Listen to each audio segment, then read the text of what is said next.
গল্প টিভি।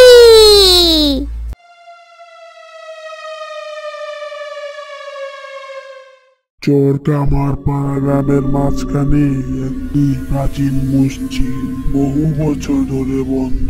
লোকেরা বলে রাতে সেখানে অদ্ভুত ঘটনা ঘটে। এক যুবক নামাজ পড়তে গিয়েছিল, কিন্তু আর ফিরে আসেনি।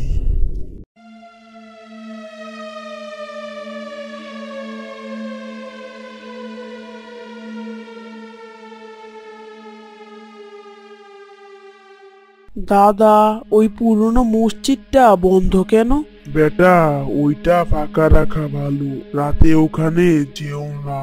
অনেক দিন আগে এক পাগল লোক নামাজ পড়তে গিয়েছিল, আর ফিরে আসেনি। আর অনেকেই বলে রাতে ওখানে ছায়ামূর্তি দেখা যায়, কাদার মতো আওয়াজ শোনা যায়। এসব তো গুজব। আমি মুসলিম, আমি আল্লাহর উপর বিশ্বাস রাখি। ভয় পাওয়ার কোনো কিছু নেই।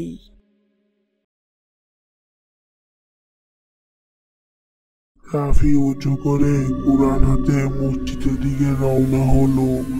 রাতের অন্ধকার আর নিস্তব্ধতা।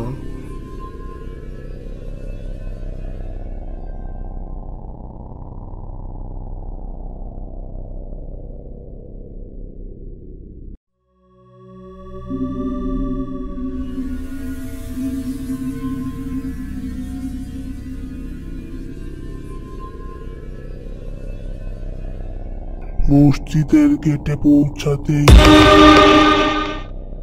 গেট নিজে নিজেই খুলে গেল। যাই আল্লাহর নামে, কোনো ভয় নেই।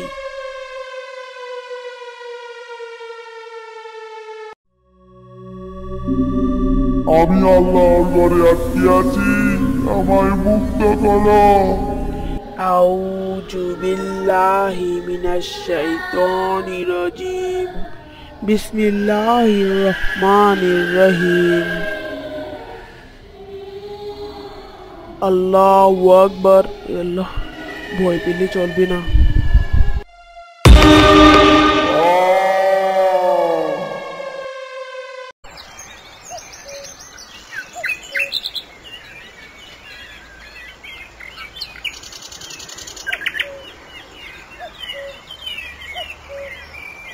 দেখো, গেটটা খোলা।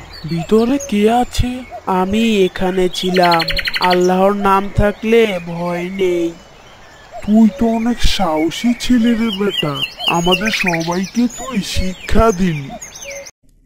সেই দিন থেকে মসজিদ পরিষ্কার করে গ্রামবাসীরা নিয়মিত নামাজ পড়তে শুরু করলো। তারা বুঝলো আল্লাহ ছাড়া ভয় করবার কিছু নেই।